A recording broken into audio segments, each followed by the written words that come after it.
Marine salvage is the process of recovering a ship, its cargo, or other property after a shipwreck or other maritime casualty. Salvage may encompass stowing, refloating a sunken or grounded vessel, or patching or repairing a ship. Today, protecting the environment from cargoes such as oil or other contaminants is often considered a high priority. Salvors are seamen and engineers who carry out salvage to vessels that they do not own, and who are not members of the vessel's original crew. When salving large ships, they may use cranes, floating dry docks, and divers to lift and repair submerged or grounded ships, preparing them to be towed by a tugboat. The goal of the salvage may be to repair the vessel at a harbor or dry dock, or to clear a channel for navigation. Salvage operations may also aim to prevent pollution or damage to the marine environment. Additionally, the vessel or valuable parts of the vessel or its cargo may be recovered for resale, or for scrap.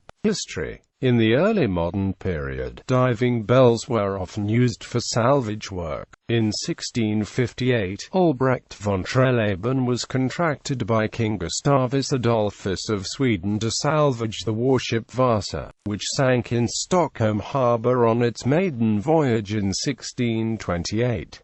Between 1663 to 1665, von Trelleborn's divers were successful in raising most of the cannon, working from a diving bell. In 1687, Sir William Phipps used an inverted container to recover £200,000 worth of treasure from a Spanish ship sunk off the coast of San Domingo. The era of modern salvage operations was inaugurated with the development of the first surface-supplied diving helmets by the inventors, Charles and John Deane and Augustus Sieber, in the 1830s.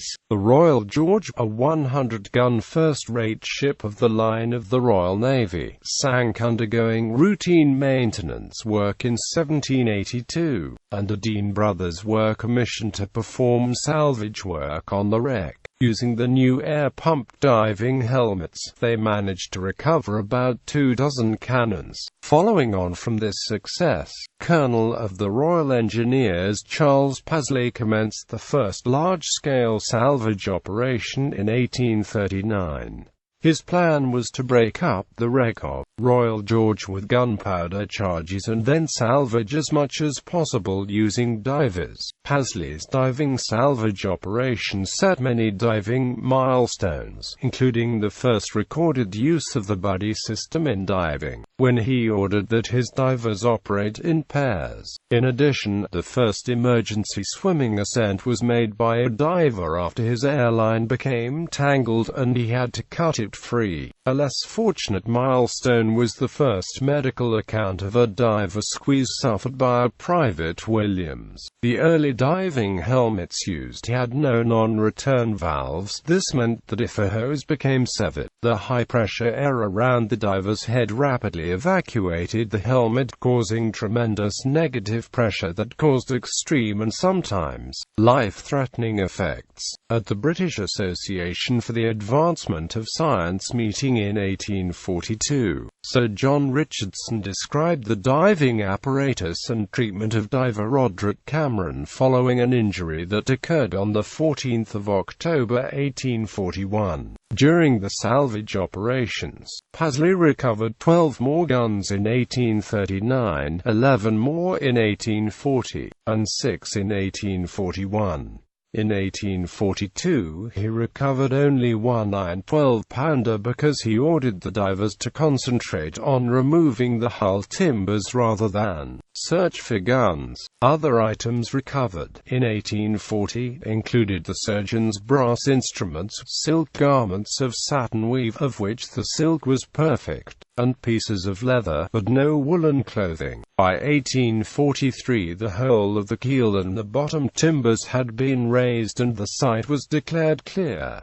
Classification of salvage. Offshore salvage. The refloating of ships stranded or sunk in exposed waters is called offshore salvage. In this type of salvage, vessels are exposed to waves, currents and weather and the most vulnerable and difficult to work on. They also tend to deteriorate more rapidly than such vessels in protected harbors. Offshore salvage may provide only a short window of opportunity for the salvage team due to unusually high tide or inclement weather. For instance, the work window may not come around again for as long as weeks or months, and in the interim, the vessel will continue to deteriorate. As a result, it is often imperative to work quickly.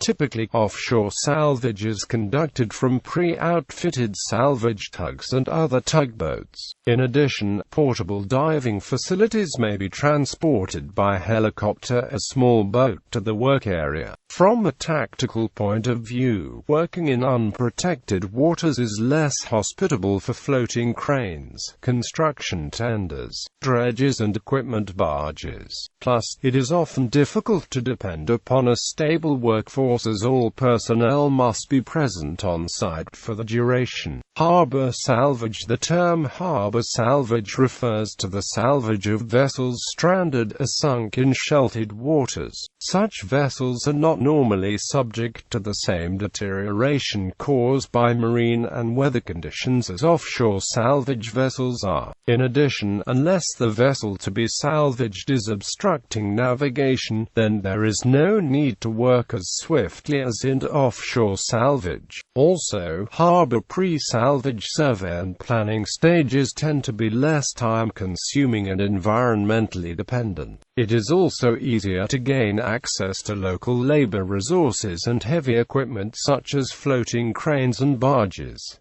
Cargo and equipment salvage. Saving the cargo and equipment aboard a vessel may be of higher priority than saving the vessel itself. The cargo may pose an environmental hazard or may include expensive materials such as machinery or precious metals. In this form of salvage, the main focus is on the rapid removal of goods and may include deliberate dissection, disassembly or destruction of the hull.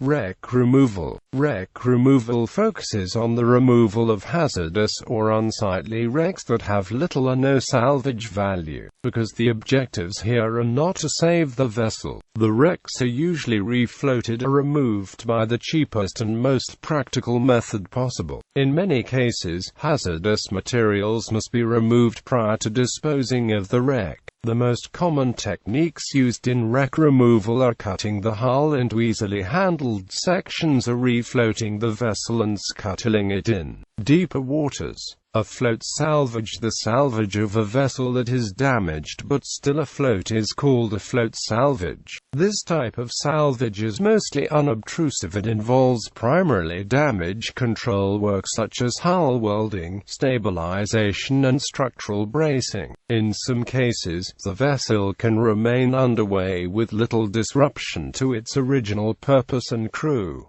Clearance salvage. Clearance salvage is the coordinated removal or salvage of numerous vessels in a harbor or waterway. It typically follows a catastrophic event such as a tsunami, hurricane or an active war. There may be multiple vessel obstructions with varying degrees of damage due to collision, fire or explosions. Tools used in marine salvage. Salvage urgency and cost considerations. Salvage projects may vary with respect to urgency and cost considerations. When the vessel to be returned to service is commercial, the salvage operation is typically driven by its commercial value and impact on navigational waterways. Military vessels, on the other hand, are often salvaged at any cost, even to exceed their operational value, because of national prestige and anti-abandonment policies. Another consideration may be loss of revenue and service of the cost of the space the vessel occupies. Types of salvage. There are 4 types of salvage. Contract salvage. In contract salvage, the owner of the property and salvor enter into a salvage contract prior to the commencement of salvage operations, and the amount that the salvor is paid is determined by the contract. This can be a fixed amount, based on a time and materials basis, or any other terms that both parties agree to. The contract may also state that payment is only due if the salvage operation is successful, or that payment is due even if the operation is not successful. By far the commonest single form of salvage contract internationally is Lloyd's Standard Form of Salvage Agreement, an English law arbitration agreement administered by the Council of Lloyd's, London. Impure salvage. In the USA, impure salvage, there is no contract between the owner of the goods and the salvor. The relationship is one which is implied by law. The salvor of property under pure salvage must bring his claim for salvage in a court which has jurisdiction, and this will award salvage based upon the merit of the service and the value of the salvaged property. Pure salvage claims are divided into high-order and low-order salvage. In high-order salvage, the salvor exposes himself and his crew to the risk of injury and loss or damage to his equipment in order to salvage the property that is in peril. Examples of high-order salvage are boarding a sinking ship in heavy weather, boarding a ship which is on fire, raising a ship, plane, or other sunken property, or towing a ship which is in the surf away from the shore. Low-order salvage occurs where the salvor is exposed to little or no personal risk. Examples of low-order salvage include towing another vessel in calm seas, supplying a vessel with fuel, or pulling a vessel off a sandbar. Salvors performing high-order salvage receive substantially greater salvage award than those performing low-order salvage. In order for a claim to be awarded, 3 requirements must be met. The property must be in peril, the services must be rendered voluntarily, and finally the salvage must be successful in whole or in part. There are several factors that would be considered by a court in establishing the amount of the salvor's award. Some of these include the difficulty of the operation, the risk involved to the salvor, the value of the property saved, the degree of danger to which the property was exposed, and the potential environmental impacts. It would be a rare case in which the salvage award would be greater than 50% of the value of the property salvaged. More commonly, salvage awards amount to 10% to 25% of the value of the property. Private boat owners, to protect themselves from salvage laws in the event of a rescue, would be wise to clarify with the rescuer if the operation is to be considered salvage, or simply assistance towing. If this is not done, the boat owner may be shocked to discover that the rescuer may be eligible for a substantial salvage award, and a lien may be placed on the vessel if it is not paid. Naval salvage. Several navies have rescue salvage vessels which are to support the fleet and to come to the aid of vessels in distress. In addition, they may have deep salvage units. A DSU is an attached unit to the U.S. Navy Submarine Rescue Unit, technical diving marine salvage units which can operate in depths unworkable by civilian divers, and which requires saturation diving or trimix diving techniques. This type of unit is at times formed by a commercial diving company contracting to government via the Baltic Exchange. Plunder. When certain vessels are lost in an unknown area, a potential salvor might discover and plunder the wreck without knowledge of the wreck's owner. Salvaging a foreign navy's vessel is against international law. Intelligence salvage. At the height of the Cold War, the United States raised a portion of Soviet submarine K-129 in the western Pacific Ocean. The CIA, who conducted the salvage under the guise of mining the seafloor for manganese nodules with a commercial vessel, spent over $800 million on the clandestine operation now known as Project Azorian. Ship salvage and the law. Salvage law has as a basis that a salvor should be rewarded for risking his life and property to rescue the property of another from peril. Salvage law is in some ways similar to the wartime law of prize, the capture, condemnation and sale of a vessel and its cargo as a spoil of war, insofar as both compensate the salvor captors for risking life and property.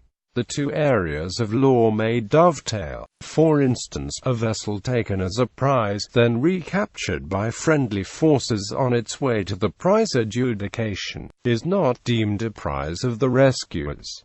But the rescuing vessel is entitled to a claim for salvage. Likewise, a vessel found badly damaged, abandoned and adrift after enemy fire disabled her does not become a prize of a rescuing friendly vessel, but the rescuers may claim salvage. A vessel is considered in peril if it is in danger or could become in danger. Examples of a vessel in peril are when it is aground or in danger of going aground. Prior to a salvage attempt, the salvor receives permission from the owner of the masthead to assist the vessel. If the vessel is abandoned, no permission is needed. The amount of the award depends on, in part, the value of the salved vessel, the degree of risk involved and the degree of peril the vessel was in. Legal disputes do arise from the claiming of salvage rights. To reduce the amount of a claim after an accident, boat owners or skippers often remain on board and in command of the vessel. They do everything possible to minimize further loss and seek to minimize the degree of risk the vessel is in. If another vessel offers a tow and the master or owner negotiates an hourly rate before accepting, then salvage does not apply. Some maritime rescue organizations, such as Britain's Royal National Lifeboat Institution, do not insist the crews of the lifeboats renounce the right to claim compensation for salvage. But should they choose to make a claim, they must pay for the use of the lifeboat and make good any damage suffered by her. Claims for salvage by lifeboat crews are rare.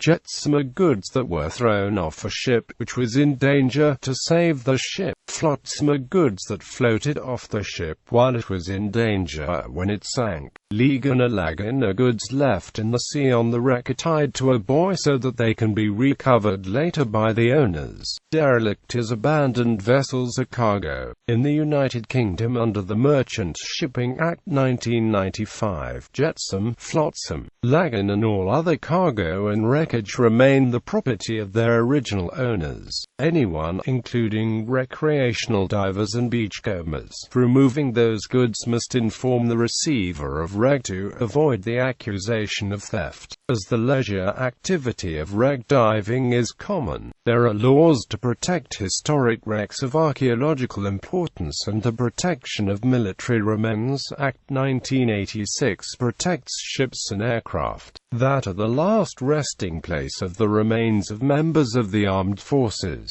The 1910 Brussels Convention for the Unification of Certain Rules with respect to assistance and salvage at sea reflects the traditional legal principles of marine salvage. The 1989 International Convention on Salvage incorporated the essential provisions of the 1910 Convention, and added some new provisions besides. The 1989 Salvage Convention entered force on 14 July 1996 with nearly 20 parties in agreement. For states which are parties to both conventions, the 1989 Convention takes precedence over the 1910 one where the provisions are mutually incompatible.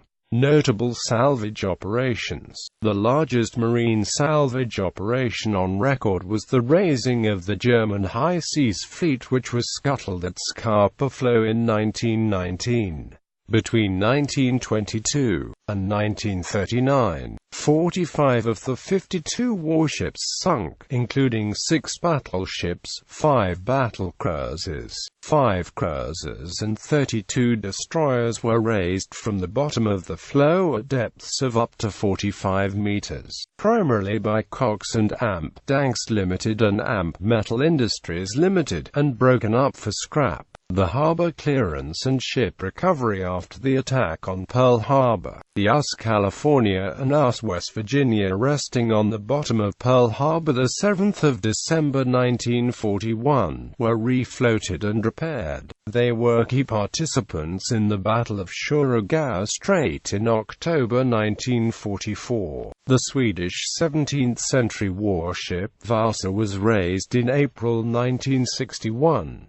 She had lain on the bottom of Stockholm Harbour since her capsizing on her maiden voyage in 1628. The raising and subsequent conservation of the Mary Rose, the flagship of the navy of King Henry VIII, which sank in 1545 in the Solent, north of the Isle of Wight. As with the Vasa, the salvage of the Mary Rose in 1982 was an operation of immense complexity and was a major achievement in marine archaeology. The remains of the ship, together with recovered weapons, sailing equipment and crew's personal effects, are now on display at Portsmouth Historic Dockyard and the nearby Mary Rose Museum. In 1943-44, a famous Great Lakes salvage engineer, Captain John Roan, did what was considered financially impossible and salvaged the SS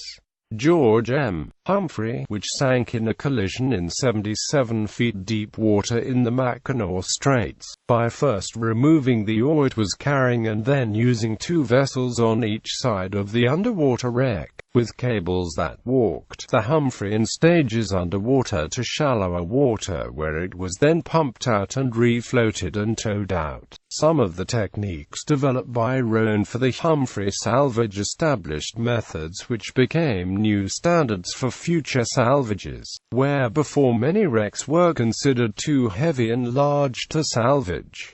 In 1968, Shipwrecks Inc., headed by E. Lee Spence, was granted South Carolina State Salvage License No. 1 to salvage the wreck of the Civil War blockade runner SS Georgiana under that state's new Underwater Antiquities Act, which had been drafted and passed at the instigation of Spence, who had discovered the wreck in 1965. Spence's work on the wreck was some of the very first underwater archaeology done in the United States. Spence and his crew raised over 1 million individual artifacts, conservatively valued at over $12 million. The artifacts fell into 3 basic groups: medicines, munitions and merchandise.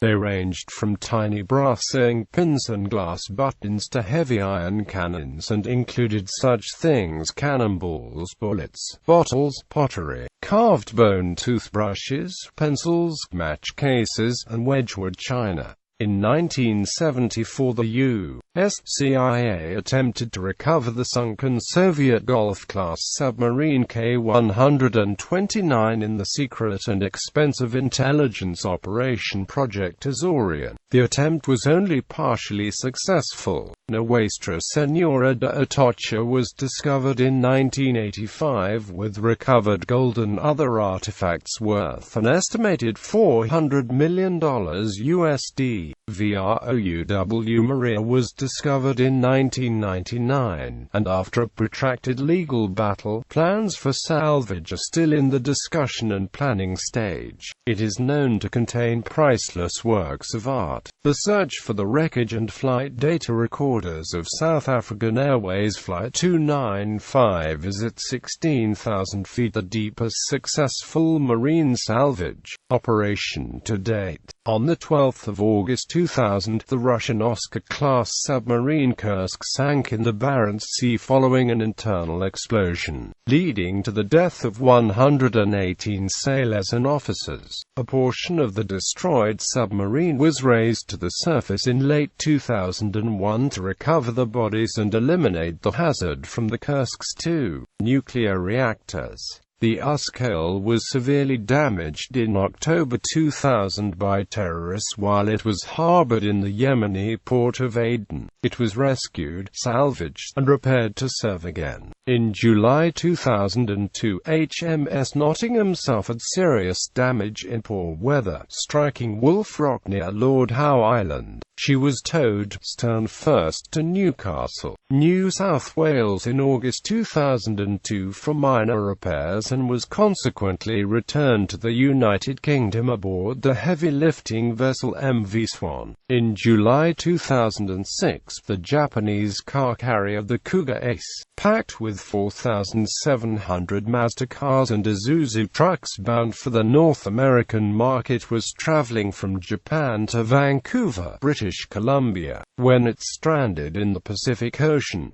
The ship's condition quickly began to deteriorate as it took on water. The salvage team involved had to work solidly for 24 days straight to try and save the vessel and its extremely lucrative cargo. In May 2007, Odyssey Marine Exploration undertook the Black Swan project and recovered an estimated $500 million USD in silver and gold coins from a shipwreck in the Atlantic Ocean. However, the wreck and its contents were claimed by the Spanish government. A legal dispute through United States federal courts was resolved in February 2012, when it was reported that U.S. Magistrate Judge Mark Pizzo had ordered Odyssey to return the coins to Spain by February 24, 2012 for dispersal to museums, not to heirs. The Supreme Court declined to stay this order and Odyssey has agreed to abide by the decision.